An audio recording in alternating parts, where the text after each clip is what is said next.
It all started with something as simple and innocent as a morning walk. The neighborhood was quiet, well-kept, and under the strict watch of the local HOA. Most people kept to themselves, waving politely from their driveways or chatting about the weather when garbage bins lined the street on pickup day. But not everyone shared the same sense of community.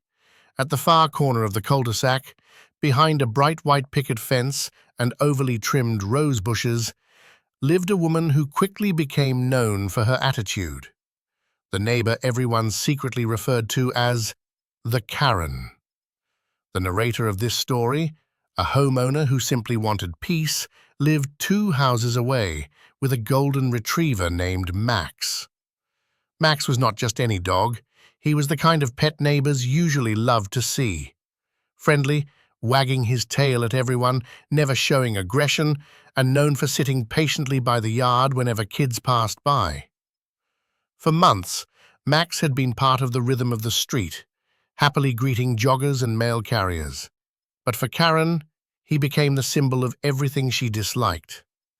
Karen claimed Max barked excessively, though no one else seemed to notice. She told anyone who would listen that the dog looked dangerous, even though he had never so much as growled. She began to glare whenever she passed by, clutching her purse as if Max were about to leap through the fence. Soon, whispers spread that Karen had complained multiple times to the HOA about the dog. The first official letter arrived in the mail. It was neatly typed, sealed with the HOA letterhead, and carried a stern warning about excessive animal noise disturbing the peace. The narrator was shocked. Max rarely barked, and when he did, it was only at squirrels darting across the yard. Neighbors reassured that they had never been disturbed, but the letter still carried weight. After all, the HOA could impose fines, and Karen had a reputation for calling them for even the smallest violations. Weeks passed, and Karen's fixation grew stronger.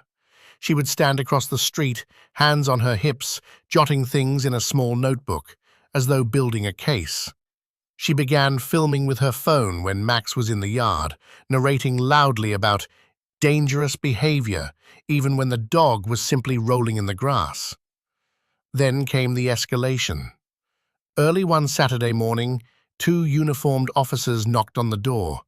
Behind them stood an animal control officer with a clipboard. The complaint had been filed as an aggressive dog threatening neighbors. According to the report, Karen claimed Max had lunged at her through the fence and nearly bitten her.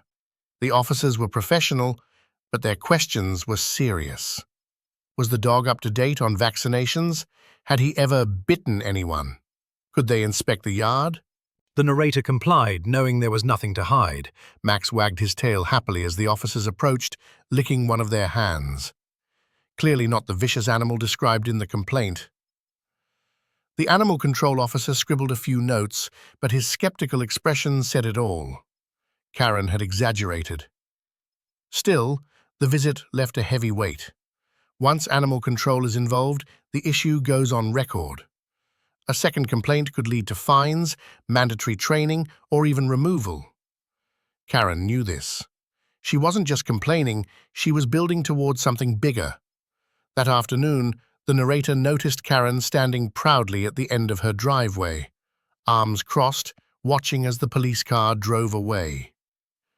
She smirked as if satisfied that her plan was in motion. From then on, life in the neighborhood felt different. The narrator felt scrutinized. Every time Max stepped outside, each bark echoed with the fear that Karen was recording it, twisting it into another complaint. The friendly walks became stressful, eyes scanning the street to see if she was lurking. And sure enough, she was always there, always watching. The breaking point came a week later. Another official letter arrived, this time not from the HOA, but directly from the county's Animal Control Office. It warned that multiple complaints had been filed and a formal review could take place if the issue continued. It was signed by the very officer who had visited, noting that further action might be necessary if aggression was proven. The narrator knew Max was innocent, but Karen's persistence made it feel like only a matter of time before the situation spiraled. Something had to give. That's when things took a strange turn. On a quiet Tuesday morning, the sound of raised voices broke the calm of the street. Karen was outside, pacing along her side yard, arguing with someone on the phone. She kept glancing nervously toward the back of her property, where her tall wooden fence blocked the view. Normally, she paraded around with confidence, but now she looked unsettled, flustered even. Her voice carried fragments of sentences. "They can't find out. I told you not to bring it here. It has to be moved." The narrator dismissed it at first, chalking it up to another dramatic performance. But later that evening, a new development unfolded. A delivery truck pulled up to Karen's house under the cover of dusk. Two men stepped out, unloading large plastic bins with lids, struggling as though they were unusually heavy. They wheeled them quickly into her backyard, disappearing through the gate. The truck left just minutes later, and Karen stood outside again, scanning the street with paranoia. Something was off. The same woman who complained about a neighbor's dog being a nuisance was now bringing in suspicious containers after dark. The narrator wasn't the only one who noticed. Another neighbor whispered about strange smells drifting from Karen's yard at night, a chemical-like odor that didn't belong in a suburban cul-de-sac. Others had seen different cars, stopping briefly at her house, their trunks popping open before she hurried them into the backyard. And then, as if fate were intervening, Karen overplayed her hand. She filed yet another complaint against Max, this time claiming he had escaped the yard and attacked her roses. But on the very day of her complaint, surveillance footage from a neighbor's doorbell camera caught Max peacefully napping inside the fenced yard the entire time. The footage was submitted to the authorities, directly contradicting her story. Animal control returned, this time less sympathetic to Karen. The officer noted the inconsistency and decided to take a closer look. With police accompanying him, they knocked on Karen's door, explaining they had to verify her claim. Karen resisted, yelling about harassment, but eventually had no choice but to allow the officers into her yard. What they found would change everything. Because hidden behind her immaculate rose bushes and carefully painted fence was something Karen had worked very hard to keep secret, something she never imagined would come to light because of a dog she despised. And in that moment, the balance of the neighborhood began to shift. When the officers stepped into Karen's backyard, what they saw was nothing like the pristine image she worked so hard to maintain at the front of her house. The white roses by the gate, the carefully trimmed hedges, and the spotless driveway were nothing but a mask. Behind the fence, hidden from the neighborhood's view, a different reality existed, messy, chaotic, and far from what anyone expected in this suburban cul-de-sac. The first thing that struck them was the smell. It wasn't just the faint odor that neighbors had complained about. It was strong, sharp, and unmistakable. A chemical stench hung in the air, burning the nose and clinging to the skin. One officer immediately grew cautious, recognizing the kind of smell that usually triggered investigations by more than just local police. Scattered across the yard were several large plastic bins, the same ones neighbors had seen delivered under cover of night. Some were sealed tight, but others were left half open, revealing bags filled with substances that had no business sitting in someone's backyard. The lids didn't fit properly, and thick liquids had leaked onto the ground, staining the soil with dark, unnatural colors. Nearby, a cluster of equipment was hidden under a tarp, strange containers, glass jars, and rusting metal tools. The officer from Animal Control looked bewildered. He had come to follow up on a complaint about a supposedly dangerous dog, but what he was staring at had nothing to do with barking or fences. The police officers exchanged looks, realizing they had stumbled onto something much bigger than what they were called for. Karen's reaction sealed her fate. Instead of calmly explaining what the items were, she grew hysterical, waving her arms and shouting at the officers to leave immediately. She screamed about property rights, about harassment, about neighbors conspiring against her. Her voice echoed down the street, drawing other residents to peek out from behind curtains or step onto their porches. The officers didn't leave. One pulled out a radio, calling in additional units, while another began taking photos of the yard for evidence. The animal control officer, meanwhile, quietly closed his clipboard, his role in the investigation finished the moment the truth surfaced. By then, the neighborhood was buzzing. Word traveled fast when patrol cars arrived, parking along the street with flashing lights. People gathered in small groups, whispering about what they thought Karen was hiding.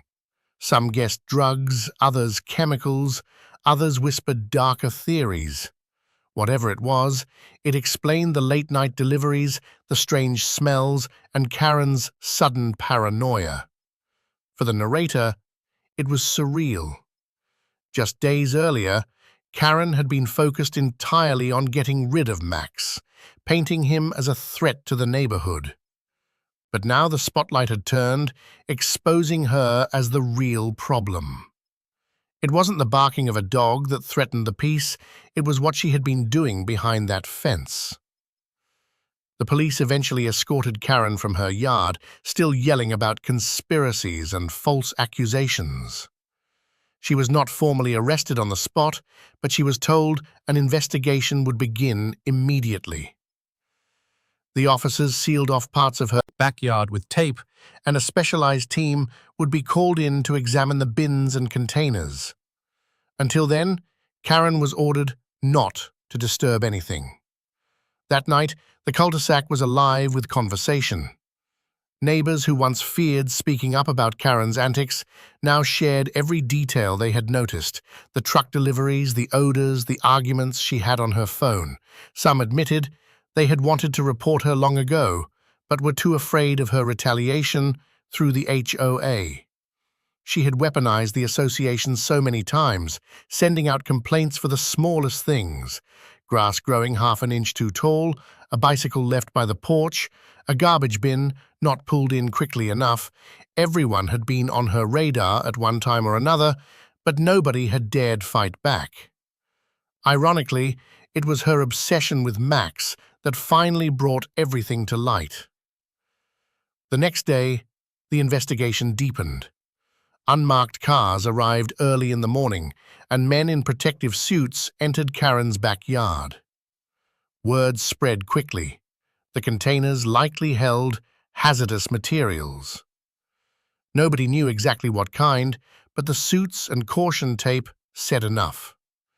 The police took samples, photographed evidence, and loaded several bins onto trucks. The HOA board, usually siding with Karen on complaints, now scrambled to distance themselves from her. An emergency meeting was called, where board members addressed concerned residents about the situation. They emphasized that Karen's activities had nothing to do with the HOA, but the crowd of homeowners wasn't satisfied. Many pointed out that Karen's constant use of the association as a weapon made the board complicit, whether they liked it or not. For once, the board members had no authority to hide behind. This wasn't about a misplaced garbage can or an overgrown lawn. This was a police investigation involving potentially illegal substances. Meanwhile, Karen herself grew quieter. She was seen less and less outside, curtains drawn tight across her windows. The smug confidence she once carried, the smirks, the folded arms, the phone recordings of Max, was gone. When she did appear, it was only to pace nervously in her driveway, speaking in hushed tones with people who visited briefly before leaving quickly. but her attempts to maintain control were slipping. The police returned repeatedly, each time leaving with more evidence. Neighbors began to wonder how long this had been going on, and how she had managed to hide it for so long. The narrator, though still cautious, began to feel a shift. Max was no longer under suspicion. In fact, people now greeted him warmly again, some even laughing at the irony that Karen's relentless campaign against him had exposed her own wrongdoing. What began as a battle against one dog had turned into the unraveling of her carefully constructed facade. Still, there was an uneasiness in the air.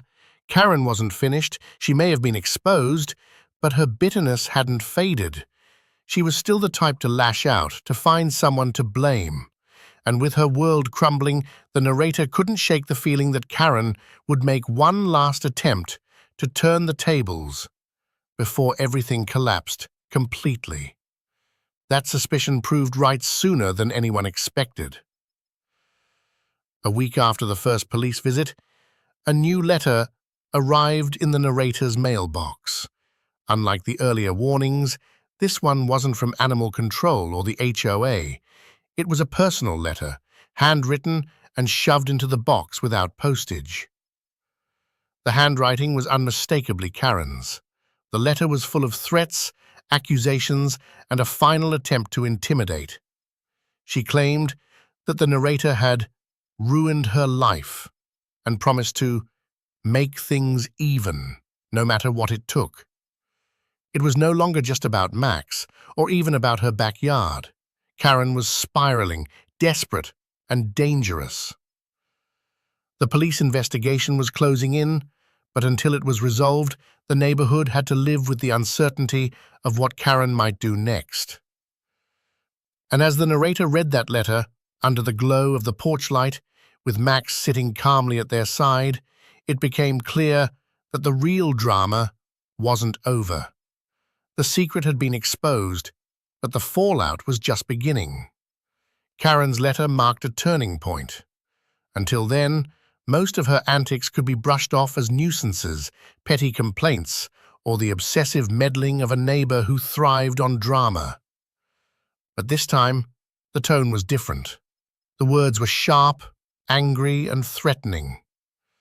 She wasn't just trying to get rid of Max anymore. She was declaring war on the very neighbor who had unintentionally exposed her secret. The narrator held onto the letter, knowing it could be important evidence. A copy was made, and soon the police were called once again. An officer arrived to collect the original, nodding grimly as he explained that intimidation and threats could escalate into something criminal. For the first time, Karen's actions weren't just a nuisance to the neighborhood. They were entering the territory of serious legal consequences. The next days were tense. Karen was unpredictable. Some mornings she stood outside her house with arms crossed, glaring at every passerby as if daring them to challenge her. Other times, she disappeared entirely, curtains drawn, lights off, leaving her home dark and unwelcoming. The smell from her backyard had faded after authorities removed the suspicious bins, but the memory of what was discovered lingered in everyone's minds. The investigation, it turned out, was uncovering more than just hazardous waste. Rumors swirled through the cul-de-sac as news leaked from official channels. The materials taken from Karen's yard were being tested, and early reports suggested she had been storing chemicals that required special permits, chemicals linked to activities that were not only dangerous, but also illegal. It wasn't just careless hoarding, it was something serious enough to trigger involvement from higher-level agencies. Karen must have known this because her behavior grew more frantic. Late one evening, a few neighbors spotted her dragging large black bags out of her garage and stuffing them into the trunk of her car. She drove off quickly, only to return hours later, looking disheveled and paranoid. Each trip seemed more desperate than the last, as if she were trying to get rid of whatever evidence she could before investigators closed in completely. Meanwhile, the neighborhood was uniting in a way it hadn't before. For years, Karen had kept people divided, pitting them against each other through constant HOA complaints and petty disputes. But now, with her downfall looming, residents began to share their stories openly. One family admitted they had been fined repeatedly because Karen claimed their lawn ornaments were unsightly. Another recalled being written up because their trash bin had been left on the curb for an extra hour. Everyone had suffered in some way under her reign of control. And through it all, Max became a symbol of resilience. The very dog Karen tried to weaponize against his owners was now the reason her schemes had collapsed. Children who once avoided walking near Karen's house now stopped to pet Max during their walks. Neighbors praised how calm and gentle he was, shaking their heads at the absurdity of the lies Karen had told. But Karen wasn't ready to surrender quietly. One afternoon, when most residents were at work, she made her boldest move yet. Security footage from a neighbor's camera later revealed what happened. Karen, dressed in dark clothing and wearing gloves, slipped through the narrator's front gate and crept toward the side of the house. She carried a small container, the kind that looked suspiciously like it might hold chemicals. Her intent seemed obvious. She wanted revenge, perhaps to damage property or create a new complaint that would somehow turn the blame back on her neighbor. What she hadn't counted on was Max. The golden retriever, lounging lazily on the porch, noticed her immediately. He didn't bark aggressively, but his sudden movement startled her. He stood, tail wagging but body alert, and walked toward her as if curious. Karen panicked. She dropped the container, spilling its contents onto the driveway, and fled back through the gate. The camera caught every second of it, the trespassing, the attempt, the retreat. When the narrator returned home and reviewed the footage, the evidence was undeniable. The police were called once again, and this time they had everything they needed. Between the threatening letter, the suspicious activity with her car, and now the attempted trespass caught on camera, the case against Karen had grown overwhelming. That evening, multiple patrol cars arrived at her home. Neighbors gathered quietly at a distance, watching as officers knocked on her door. The confrontation lasted only minutes before Karen was escorted out, handcuffed, shouting about conspiracies and setups. For the first time, the neighborhood witnessed the end of her reign firsthand. The news spread quickly. Karen was being formally charged with possession of hazardous materials without permits, reckless endangerment, and criminal trespass. More charges could follow, depending on what investigators uncovered. The house that once symbolized her authority, the picket fence, the roses, the constant surveillance of neighbors, was now marked with police tape, its owner disgraced. In the weeks that followed, the neighborhood transformed. Without Karen's constant interference, life became peaceful again. Families decorated their yards without fear of complaints. Kids rode their bikes freely, their laughter echoing down the street. The HOA, embarrassed by how easily they had been manipulated, promised to revise their complaint process, ensuring no single member could weaponize the system again. As for the narrator and Max, they became something of local heroes. People often joked that Max was the bravest watchdog in the neighborhood, not because he was aggressive, but because his calm presence had triggered the chain of events that exposed Karen's secret. In the end, Karen's downfall wasn't caused by an enemy plotting against her. It wasn't a grand scheme or a carefully designed trap. It was her own obsession, her own lies, and her inability to let go of control. By targeting a harmless dog, she had drawn too much attention to herself. She had exposed her own secret, and when the truth came out, it consumed her. The final image of Karen that lingered in everyone's mind was not her smug smirk at the end of her driveway, not her loud complaints at HOA meetings, and not her endless scribbling in notebooks about minor violations. It was her being led away in handcuffs, shouting into the night as her neighbors quietly watched, relieved that the nightmare was finally over. The cul-de-sac returned to what it was meant to be, A quiet suburban street where people lived peacefully, waved at each other in the mornings, and enjoyed the simple company of family, friends, and pets. And Max, the golden retriever at the heart of it all, went back to doing what he did best, napping in the sun, wagging his tail, and reminding everyone that sometimes the smallest spark can bring down the biggest facade.